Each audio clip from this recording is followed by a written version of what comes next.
Welcome to the Biblical Wisdom Channel. Have you ever stopped to think about the secret behind Job's unwavering faith?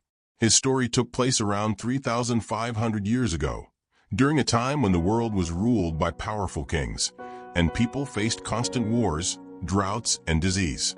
Yet, in the midst of all this, Job stood out. He wasn't just a wealthy man. He was the kind of person everyone admired, upright, just, and deeply devoted to God.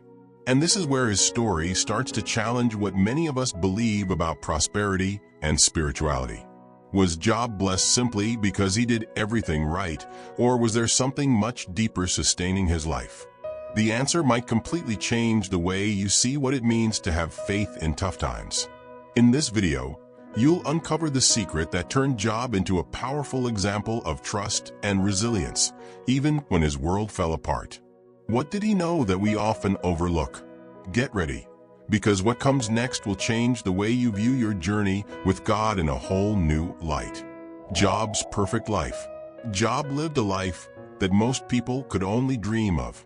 Back then, wealth wasn't measured in coins or real estate, but by the size of your herds, the expanse of your lands, and most importantly, the size of your family. Job had all of that in abundance.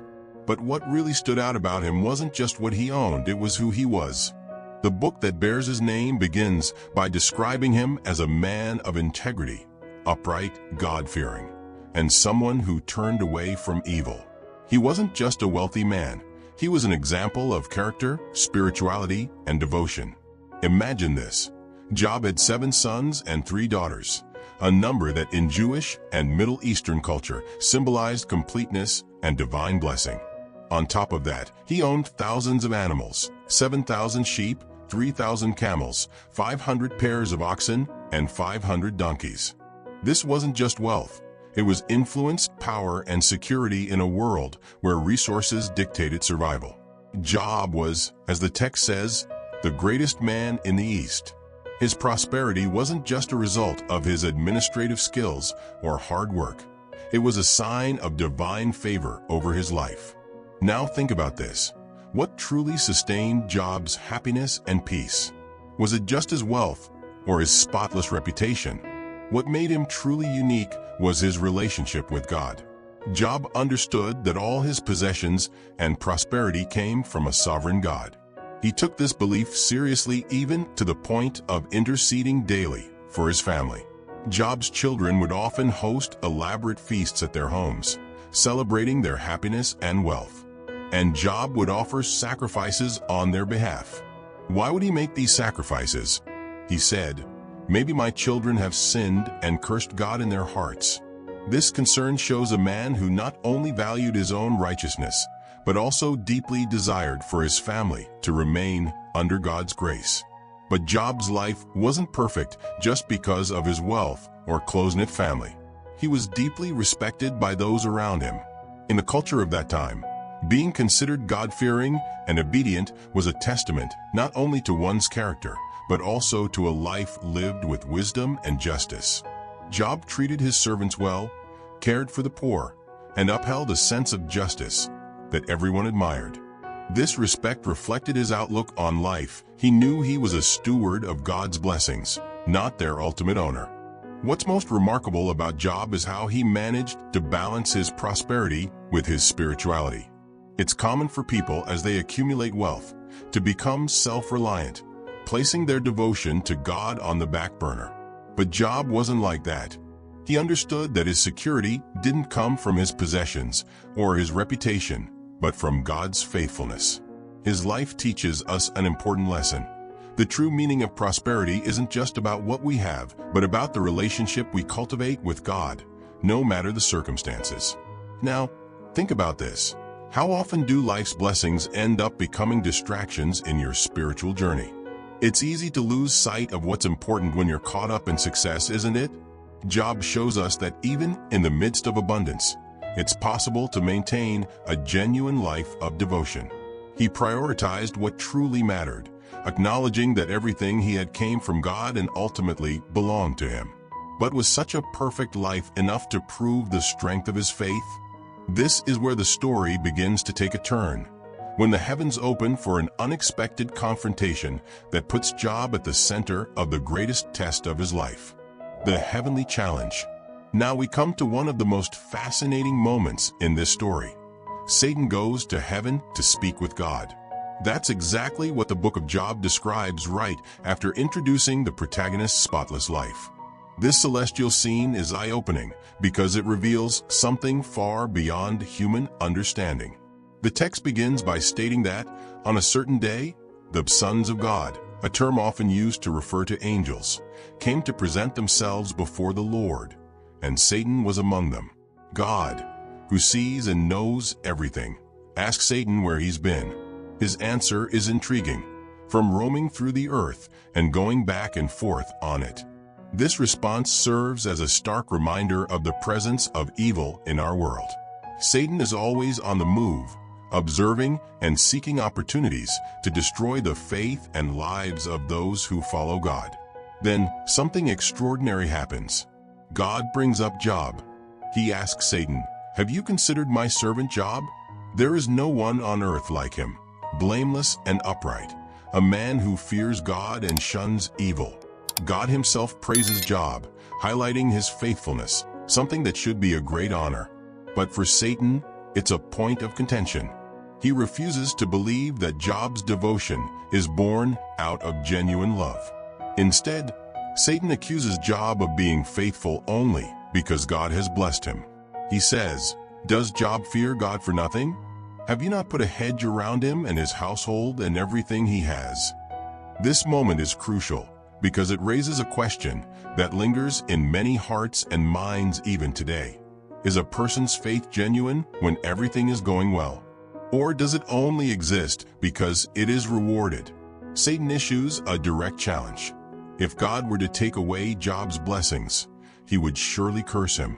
This accusation isn't just against Job, it's against God himself, suggesting that no one truly loves God for who he is, but only for what he gives. And then God does something that challenges our human logic. He allows Satan to test Job but sets clear boundaries. God says, "Everything he has is in your power, but on the man himself, do not lay a finger." In other words, Satan could touch Job's possessions, but not his life or health. This divine permission wasn't a defeat for Job. It was an opportunity to prove that his faith was genuine, a faith that didn't rely on his circumstances. Now think about this. Why would God allow something like this? That's one of the greatest challenges for us as humans to understand. Many times, we believe our lives should be free from all suffering if we're following God. But the book of Job teaches us something different. God not only allows us to be tested, but he uses these tests to reveal the strength of our faith, shape our character, and ultimately bring glory to his name. This heavenly scene also reminds us of something crucial. God is in complete control, even when we face challenges. Satan can only act within the boundaries God sets. This means that while tests may come, they are never outside the reach of divine sovereignty. And here's a powerful truth. God trusts Job. He knew that even as Job faced losses and hardships, he would remain steadfast. It's a reminder for us too. When God allows us to go through something difficult, it's because he knows we can endure it with his strength. What happens next marks the beginning of a series of trials that would shake Job's life in unimaginable ways. Let's explore how Job responded when the heavenly challenge moved from the spiritual realm to devastatingly impact his life. Extreme trials. Now imagine this. Within hours, everything that made Job's life seem perfect was ripped away from him. The narrative, already intense, takes a tragic turn, revealing the magnitude of the test he was about to face. Satan wasted no time acting within the boundaries set by God, and what follows is a series of devastating, almost unimaginable losses. First, the messengers begin to arrive with bad news. The text describes how a large group of raiders attacked and stole all of Job's oxen and donkeys, killing the servants who tended them. Before the first messenger could even finish speaking, another arrived with news that fire from heaven had fallen, consuming the sheep and killing more servants. And it didn't stop there. Another messenger came with yet more bad news. The Chaldeans formed 3 raiding parties, attacked Job's camels, and killed even more of his servants. At this point, Job had lost all his wealth, something that, in his time, wasn't just about material possessions. It was a blow to his social standing and the security of his family. But the worst was still to come. The final messenger brought the most heartbreaking news. While Job's sons and daughters were celebrating together in a house, a mighty wind, likely a tornado, struck, causing the house to collapse and killing them all. Try putting yourself in Job's shoes for a moment. Losing material possessions is already a crushing blow, but losing all your children at once is a pain beyond comprehension. Job was being struck in every area he held dear: his resources, his family, and even his identity as a man blessed by God. And how does Job respond? This is the turning point. He tears his robes, a sign of deep mourning, shaves his head, and falls to the ground. But what he does next is astonishing. He worships God. Job declares, "Naked I came from my mother's womb, and naked I will return. The Lord gave, and the Lord has taken away. Blessed be the name of the Lord." It's almost impossible to imagine someone reacting this way in the face of such overwhelming tragedy. But what Job demonstrates here is a faith that doesn't depend on circumstances, a trust in God that transcends human logic. And it doesn't stop there. When Satan realizes that Job remained faithful even after losing everything, he proposes a new test: to strike Job's health. God allows it, but sets one condition: Satan must not take Job's life. Then Job is afflicted with painful sores from the soles of his feet to the crown of his head. His physical health is utterly destroyed, and he finds himself sitting among ashes, scraping his wounds with a piece of broken pottery to ease the pain. Yet, even in this state, Job refuses to curse God. At this point, even Job's wife, likely overwhelmed by her own grief over their losses, questions his faith. She says, "Are you still holding on to your integrity? Curse God and die." But Job, with remarkable composure, responds, "You're talking like a foolish woman. Shall we accept good from God and not trouble?" Here we see the core of who Job was, a man who understood that God is not only good when life is easy, but always. These extreme trials reveal something you might not have considered before. True faith isn't measured by the absence of suffering, but by how we respond to it. Job didn't deny his pain. He wept, mourned, and anguished. But even in his despair, he chose to worship God, acknowledging his sovereignty. This part of Job's story reminds us that real faith is the kind that holds firm, even when the unexpected happens. And as Job endured these extreme trials, other characters began to enter the narrative, bringing comfort but also new challenges. Let's see what happens next.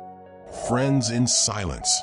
After everything Job had endured, something surprising happens. 3 of his friends, Eliphaz, Bildad, and Zophar, hear about his calamity and decide to visit him to comfort and mourn with him. Initially, their actions are commendable. They represent the kind of support anyone would hope to have in moments of deep pain. After all, who doesn't need a helping hand when everything seems lost? When they arrive and see Job from a distance, they hardly recognize him. The sight of their friend, covered in sores, sitting among ashes, and in profound mourning, shocks them. They tear their robes and throw dust on their heads, a common cultural gesture in ancient times to show solidarity in suffering. What happens next is remarkable. For 7 days and 7 nights, they sit in silence beside Job without saying a single word.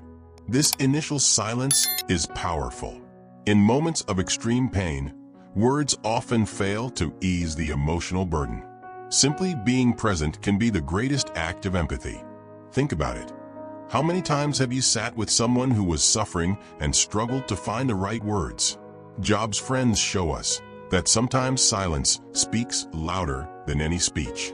But then the silence breaks. Job, overwhelmed by his anguish, finally speaks, lamenting the day of his birth. He expresses his pain so intensely that his words become a cry of despair. He says, "Why did I not perish at birth? Why was I not hidden away in the ground like a stillborn child, like infants who never saw the light?" This outburst reflects the depth of Job's suffering, both physical and emotional. He doesn't curse God, but he questions the very purpose of his existence. This is where the tone shifts. Job's friends begin to speak, and things take a different turn. Eliphaz is the first to respond. Instead of comforting Job, he implies that Job's suffering must be the result of some hidden sin. Eliphaz's reasoning is simple but flawed. He believes that God immediately rewards the righteous and punishes the wicked. In his mind, if Job is suffering this much, it must mean he's done something to deserve it.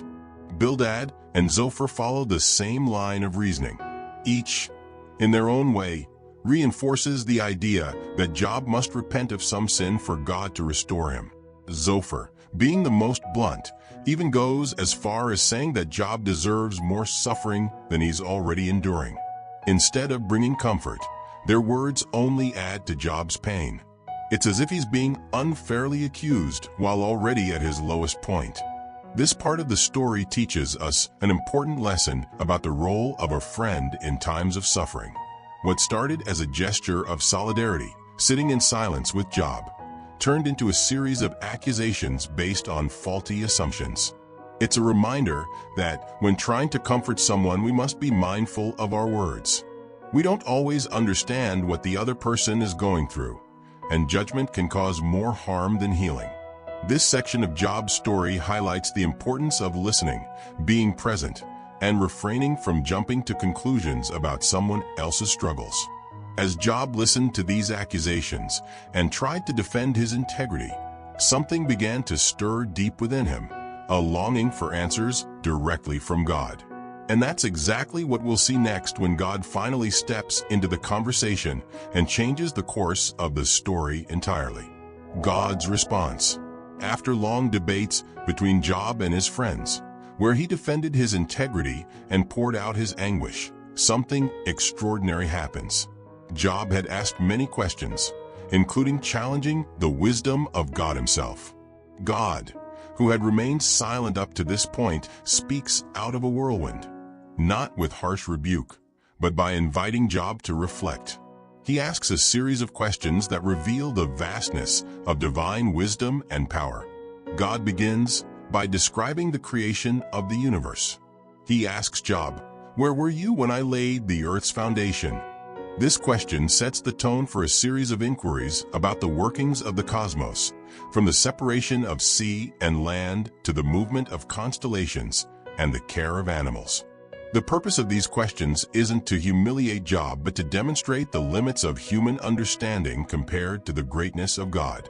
Think about this for a moment. How many times have you tried to make sense of God's plans during difficult times? Like Job, we are often quick to question, forgetting that our understanding is finite, while God's ways are infinite. He is not bound by our logic or perspective. God's revelation doesn't provide a direct answer to Job's suffering, but it offers something far greater, a glimpse of who God truly is. One of the most striking moments is when God describes two mysterious creatures, Behemoth and Leviathan, mentioned in Job 40 verse 15 and 41:34.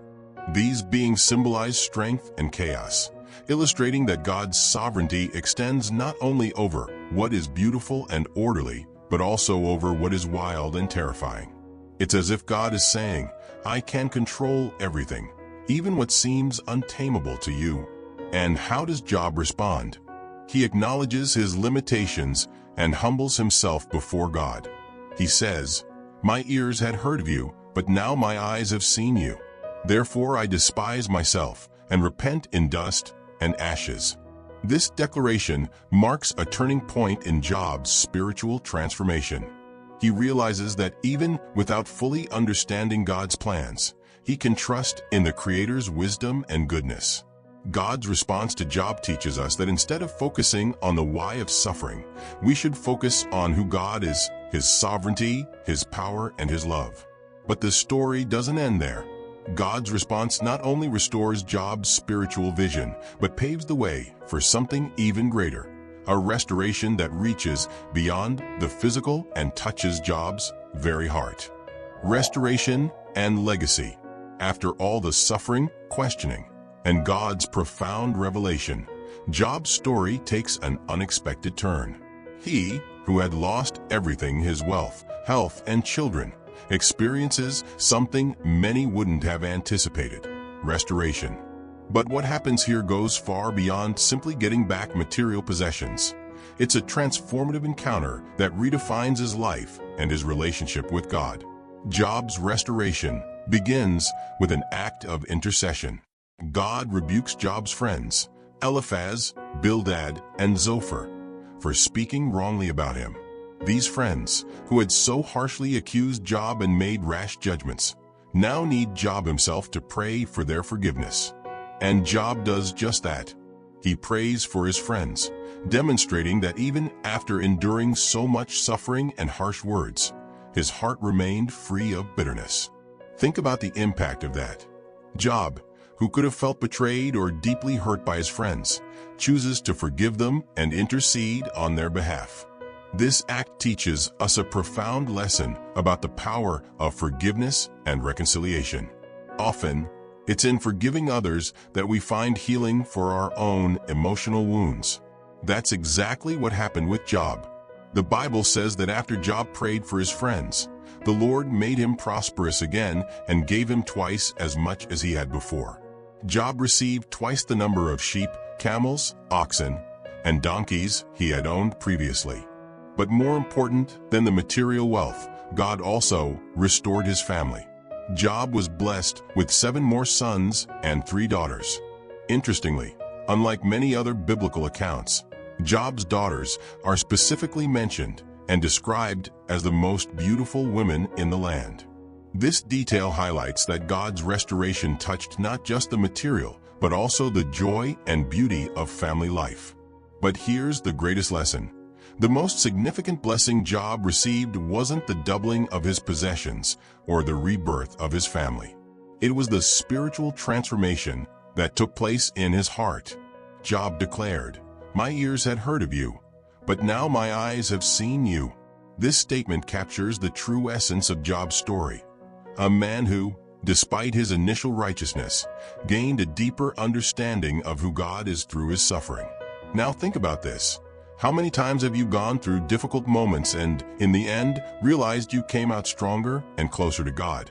This is the profound message of Job's restoration. God doesn't just give back what was lost. He transforms pain into a testimony of his goodness and sovereignty. Job lived another 140 years after his restoration, seeing 4 generations of his descendants. He died old and full of days, a phrase that signifies a life lived to the fullest, complete and satisfied. This reminds us that even in the midst of chaos, God is at work, preparing to bring something new and wonderful in his perfect timing. The role of Job's friends. The friends, Eliphaz, Bildad, and Zophar, played a significant role during this phase of Job's life. They came with the intention of comforting Job during his darkest moment, but ended up being sources of additional pain and confusion. This part of the story serves as a mirror, encouraging us to reflect on how we respond to the suffering of others and how our words can deeply affect those in vulnerable situations. When Eliphaz, Bildad, and Zophar heard about the tragedy that had struck Job, they immediately decided to visit him. At first, their actions seemed exemplary. They wept at the sight of him, tore their robes, and sat beside him in silence for 7 days and 7 nights. This initial silence was powerful. In many moments of grief, silent presence can be far more comforting than words. At this point, the friends demonstrated empathy and respect for the depth of Job's suffering. However, everything changed once they began to speak. Eliphaz was the first to break the silence, suggesting that Job must somehow deserve what he was going through. He based his argument on the concept of retributive justice, a common belief at the time. This idea assumes that God always rewards the righteous and punishes the wicked. According to Eliphaz's logic, if Job was suffering, it must mean he had secretly sinned. Bildad and Zophar followed the same pattern. Each, in their own way, accused Job of hiding something and suggested that he confess his sins to be restored. Zophar was the bluntest, even insinuating that Job's suffering was less than he actually deserved. These words, instead of offering comfort, only deepened Job's pain. He was already struggling to understand why he was suffering so greatly and now had to defend himself against baseless accusations. Too often, we try to rationalize someone's suffering instead of simply being present and listening. Job's friends illustrate this human tendency to judge what we don't understand, rather than showing compassion. At the end of the story, God intervenes and rebukes Job's friends. He says to Eliphaz, "My anger burns against you and your two friends, because you have not spoken the truth about me, as my servant Job has." This divine rebuke is significant because it shows that, even with good intentions, Job's friends were wrong in presuming they understood God's purposes. They failed by trying to fit Job's suffering into a simplistic, logical explanation. Here lies an important lesson. Human suffering doesn't always have a clear explanation, and trying to justify it with theories can often do more harm than good. Sometimes, the best thing we can do for someone is simply to be present, offer support, and refrain from judgment. The story of Job's friends reminds us of the importance of listening with empathy and recognizing that only God knows the hearts and purposes behind every situation. But there's an even deeper truth in this part of the story. Despite all the accusations, Job doesn't hold a grudge. When God commands the friends to offer sacrifices and asks Job to pray for them, Job obeys. He intercedes for the very friends who had accused him. And it is in that moment that God restores his fortunes. Job's actions teach us about the power of forgiveness and prayer, even for those who have hurt us. Now think about your own life. Have you ever been in a position where you needed to forgive someone who judged or hurt you during a difficult time? Or perhaps you've been like Job's friends, trying to offer simple answers to complex problems? This story challenges us to be more mindful with our words and more compassionate in our actions. Reflections on divine justice. One of the deepest questions in Job's story is about divine justice. Job, a good and God-fearing man, endured immense suffering. While often we see people who have no regard for God prospering without facing any hardship. During his dialogue with his friends, Job raises a question that many still ask today. Why do the wicked live on, growing old and increasing in power? He describes how these people, seemingly indifferent to God's will, live in peace, accumulate wealth, have thriving families, and appear to avoid the struggles that afflict the righteous. Job's observation wasn't just a lament. It was an implicit critique of his friend's simplistic worldview that all suffering is a direct consequence of sin. But here's what turns this question into a profound spiritual reflection. Job never abandons his trust in God. He questions, laments, and seeks answers, but he never stops acknowledging God's sovereignty. This balance between questioning and trusting is rare and deeply inspiring. Job teaches us that it's okay to bring our doubts and pain to God. He is big enough to handle our questions. Job's story challenges the idea that divine justice is always evident in the present. It invites us to view God's justice from an eternal perspective rather than a temporal one. Often we get stuck in the here and now, expecting God to act according to our immediate expectations. However, Job's story reminds us that God sees the bigger picture, something we, with our human limitations, cannot fully comprehend. This eternal perspective also challenges us to reconsider what prosperity truly means. Job appeared to prosper before his trials, but it was only after enduring his tests that he experienced a profound spiritual transformation. He declares, "My ears had heard of you, but now my eyes have seen you." This statement shows that the greatest gift Job received wasn't the material restoration, but the revelation of God in his life. Now think about this. How many times have you looked at the people around you and wondered why some seem to thrive even while living in ways that go against God's will? It's natural to ask these questions, But Job reminds us that the apparent prosperity of the wicked is temporary, while true blessing comes from an intimate relationship with God, even in the midst of hardships. Divine justice, as we see in Job's story, is not something we can fully grasp. God doesn't directly answer why Job suffered. Instead, he reveals his overwhelming power. He shows that his ways are far greater than what our limited understanding can comprehend. This lesson can be uncomfortable for many of us because we long for clear answers and quick solutions. But like Job, we are called to trust God, even when we don't understand. Job's story doesn't offer easy answers, but it points to a powerful truth. God is in control, and he uses all things, including suffering, to shape us, strengthen us, and reveal his glory. A profound lesson. The story of Job offers profound lessons that go far beyond the simple idea of suffering and reward. Throughout the narrative, Job demonstrates that true faith doesn't rely on circumstances, but on trust in God's character and sovereignty. These final lessons challenge us to reflect on our own spiritual journeys, especially when we face challenges that seem to have no explanation. One of the primary lessons Job teaches us is that trials have the power to reveal and strengthen our faith. At the beginning of the story, Job is described as blameless, upright, and God-fearing. He already had a relationship with the Creator that many would admire. But after enduring suffering and experiencing both questioning and hearing God's response, his faith was transformed into something even deeper.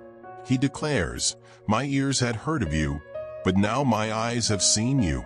This statement is a testament to a personal and transformative encounter with God.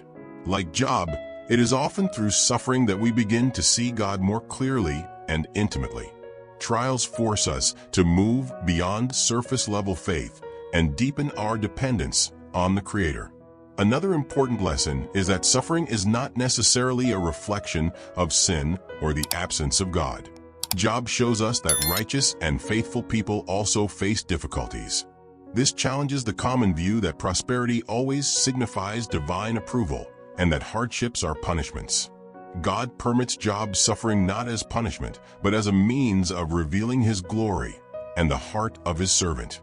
This understanding helps us avoid making hasty judgments about others or ourselves when facing challenges. We also see the importance of humility before God. Even in his righteousness, Job had a limited view of divine justice. When God speaks, he doesn't directly answer Job's questions, but instead reveals his greatness and wisdom.